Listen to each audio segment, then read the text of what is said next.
Ήθελα να συζητήσουμε για μία από τις πιο διαδεδομένες παρανοήσεις που επηρεάζουν την υγεία μας. Μπορεί η άσκηση να αντισταθμίσει μία κακή διατροφή? Μέχρι τώρα υποθέταμε ότι η άσκηση είναι ζωτικής σημασίας για την απώλεια βάρους και ότι αυξάνοντας την άσκηση μπορούμε να κάψουμε τις υπερβολικές θερμίδες που τρώμε. Είναι όμως έτσι? Από τότε που η παχυσαρκία έγινε κρίση δημόσιας υγείας, η επικρατούσα άποψη ήταν ότι η έλλειψη άσκησης είναι η αιτία, στην ουσία ότι κάνουμε λιγότερη δραστηριότητα και ως αποτέλεσμα παχαίνουμε. Αυτό όμως σύμφωνα με πολλούς επιστήμονες δεν είναι αλήθεια και υποστηρίζουν ότι έχει διαδοθεί από τη βιομηχανία τροφίμων και τους επιστήμονες που λαμβάνουν ερευνητική χρηματοδότηση από αυτήν για να αποσπάσουν την ευθύνη από την εγκληματική προώθηση των βιομηχανικά επεξεργασμένων τροφίμων και ροφημάτων τους, ιδιαίτερα στα παιδιά. Σε αυτό το βίντεο θα διερευνήσουμε το τι έχει πιο καθοριστική σημασία για το βάρος μας, η άσκηση ή η διατροφή, και ποιος είναι ο κύριος παράγοντας πίσω από την παχυσαρκία και τις άλλες χρόνιες ασθένειες. Αλλά πριν απ' όλα πρέπει να καταρριφθούν κάποιοι μύθοι ώστε να μπορέσουμε να φτάσουμε σε ένα ασφαλές συμπέρασμα. Καταρχάς, ας ξεκαθαρίσουμε κάτι πολύ ουσιώδες. Η άσκηση είναι εξαιρετικά σημαντική και κανείς δεν προσπαθεί να υποτιμήσει την αξία της. Υπάρχουν αμέτρητες έρευνες που περιγράφουν την τακτική άσκηση ως θαυματουργή θεραπεία. Μισή ώρα μέτριας έντασης άσκηση 5 φορές την εβδομάδα μπορεί να μειώσει τον κίνδυνο σοβαρών χρόνιων νοσημάτων όπως είναι τα καρδιαγγειακά, το διαβήτη τύπου 2, την άνοια και ορισμένους τύπους καρκίνου τουλάχιστον κατά 30%. Η άσκηση βελτιώνει τη διάθεσή μας, ενισχύει τη φυσική μας κατάσταση και αποτελεί ένα από τα πιο ισχυρά φάρμακα για τη διατήρηση της καλής υγείας. Συμβάλλει στη γενικότερη ευεξία μας και βελτιώνει την ποιότητα ζωής μας. Ωστόσο υπάρχει ένα σημείο που πρέπει να τονίσουμε. Η άσκηση από μόνη της δεν προάγει την απώλεια βάρους. Η αλήθεια είναι ότι είτε η φυσική δραστηριότητα αυξάνεται είτε μειώνεται, αυτό δεν έχει καμία σχέση με τη γενίκευση της παχυσαρκίας. Παρά την αύξηση της φυσικής δραστηριότητας σε ορισμένες περιοχές του πλανήτη, η παχυσαρκία συνεχίζει να αυξάνεται ταυτόχρονα εκεί. Υπάρχουν επίσης χώρες που με χαμηλή φυσική δραστηριότητα που έχουν χαμηλότερα ποσοστά παχυσαρκίας από άλλες χώρες που έχουν έντονη δραστηριότητα. Από τη δεκαετία του 1950 η αύξηση της σωματικής δραστηριότητας προωθείται ως ένας από τους καλύτερους τρόπους για την απώλεια βάρους, αλλά η παχυσαρκία έκανε άλματα προς τα πάνω παρά την αύξηση των γυμναστηρίων και την ενσωμάτωση της φυσικής δραστηριότητας στην καθημερινότητά μας. Συνεπώς η παχυσαρκία δεν σχετίζεται άμεσα με τη φυσική δραστηριότητα. Τώρα θα μου πείτε, για στάσου. Κάποτε οι άνθρωποι συνήθιζαν να περπατούν παντού. Τώρα μόνο οδηγούν κυρίως. Η τεχνολογία, οι μηχανές, όλα αυτά έχουν μειώσει τη φυσική καταπώνηση που είχαν οι άνθρωποι κάποτε στο παρελθόν. Άσε τις ώρες που καθόμαστε μπροστά από τις τηλεοράσεις, τους υπολογιστές που έχουν συμβάλει στον καθιστικό τρόπο ζωής. Όλα αυτά στην αρχή ακούγονται αρκετά λογικά, όμως δεν αληθεύουν. Η θεωρία ότι η τεχνολογία και η καθιστική ζωή έχουν μειώσει την ενεργειακή κατανάλωση των ανθρώπων δεν επιβεβαιώνεται. Έρευνα στη φυλή Χάντζα της Τανζανίας έδειξε ότι παρά την εντατική σωματική τους δραστηριότητα και είναι τις ίδιες θερμίδες με τους ανθρώπους που ζουν στη σύγχρονη Δύση. Επιπλέον, μελέτες δείχνουν ότι από τη δεκαετία του 80 η σωματική δραστηριότητα έχει αυξηθεί χωρίς να μειωθεί η παχυσαρκία. Ακόμα και συγκριτικά με άγρια θηλαστικά όπως η αλεπού και το κούγκαρ, ο σύγχρονος άνθρωπος δεν είναι λιγότερο ενεργός. Είναι εξαιρετικά απίθανο η έλλειψη άσκησης να έχει παίξει ρόλο στην πρόκληση της παχυσαρκίας αρχικά.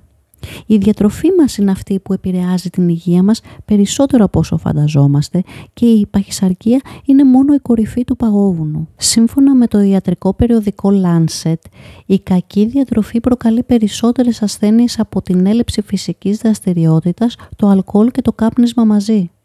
Και δεν αφορά μόνο τα άτομα που είναι υπέρβαρα ή παχύσαρκα. Έρευνες δείχνουν ότι το 40% των ανθρώπων με φυσιολογικό βάρος μπορεί να εμφανίζουν σοβαρές μεταβολικές διαταραχές όπως υψηλή αρτηριακή πίεση, δυσλιπιδαιμία, μη αλκοολική λιπώδη διήθηση του ύπατος και καρδιαγγειακά νοσήματα. Η παχυσαρκία λοιπόν είναι μόνο η κορυφή του παγόβουνου.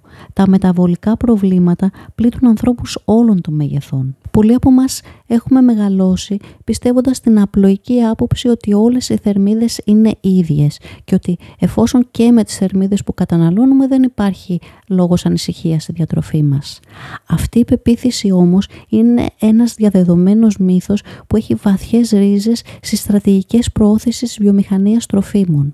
Η παραπληροφόρηση που προωθείται από μεγάλες εταιρείες σε συνδυασμό με ισχυρούς μηχανισμούς δημοσίων σχέσεων έχουν συμβάλει στη δημιουργία και τη διατήρηση αυτής της ασφαλμένης εντύπωσης. Οι πολυεθνικές τροφίμων χρησιμοποιούν ακριβές και οργανωμένες καμπάνιες για να μας πείσουν ότι όλες οι θερμίδες είναι καλές και ότι μια διατροφή γεμάτη ζάχαρη και μεταποιημένα τρόφιμα μπορεί να εξισορροπηθεί μέσω της φυσικής δραστηριότητας. Με λίγα λόγια, το μήνυμα που προσπαθούν να περάσουν είναι ότι μπορούμε να καταναλώνουμε τα προϊόντα τους αρκεί να γυμναζόμαστε. Πολλοί λένε όμως ότι αυτή η στρατηγική παραπληροφόρησης θυμίζει έντονα τις πρακτικές που εφάρμοζε η καπνοβιομηχανία πριν από κάποιες δεκαετίες όταν προσπαθούσε να διαψεύσει τις επιστημονικές αποδείξεις για τις βλαβερές επιπτώσεις του καπνίσματος. Η βιομηχανία τροφίμων ακολουθεί τις ίδιες βασικές μεθόδους για να συγκαλύψει την αλήθεια. Για παράδειγμα, η διάδοση αμφιβολιών σχετικά με επιστημονικές μελέτες που δείχνουν τη βλαπτική επίδραση της υπερκατανάλωσης ζάχαρης και εξαιρετικά επεξεργασμένων τροφίμων, η άρνηση της επιστημονικής αλήθειας για τις αρνητικές συνέπειες μιας διατροφής βασισμένης σε προϊόντα υψηλής επεξεργασίας και η προώθηση συγκεχημένων μηνυμάτων όπως ότι όλες οι θερμίδες είναι ίδιες ώστε να αποσπαστεί η προσοχή του κοινού από τα πραγματικά προβλήματα. Ένα χαρακτηριστικό παράδειγμα αυτής της στρατηγικής είναι η συσχέτιση των ζαχαρούχων ορφημάτων και των ανθυγιεινών τροφίμων με τον αθλητισμό.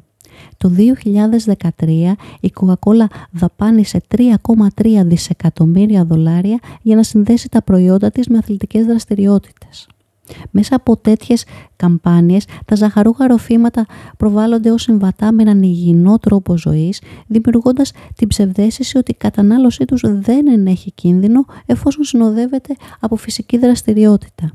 Αυτή η επικοινωνιακή τακτική καταφέρνει να ενισχύσει την εντύπωση ότι τα αναψυκτικά και το junk food δεν είναι επιβλαβή, ενώ στην πραγματικότητα η υπερκατανάλωσή τους αποτελεί τον κύριο παράγοντα για την αύξηση της παχυσαρκίας και των άλλων χρόνιων νοσημάτων. Είναι σαν να θέλουν πάση θυσία να βγάλουν από τη συζήτηση ότι η ποιότητα των θερμίδων έχει μεγαλύτερη σημασία από την ποσότητα, ενώ γνωρίζουμε πάρα πολύ καλά ότι η πηγή των θερμίδων είναι αυτό που έχει την κύρια σημασία.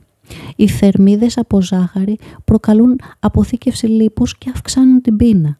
Οι θερμίδες από λίπος ενισχύουν το αίσθημα του κορεσμού και μειώνουν την επιθυμία για περισσότερο φαγητό.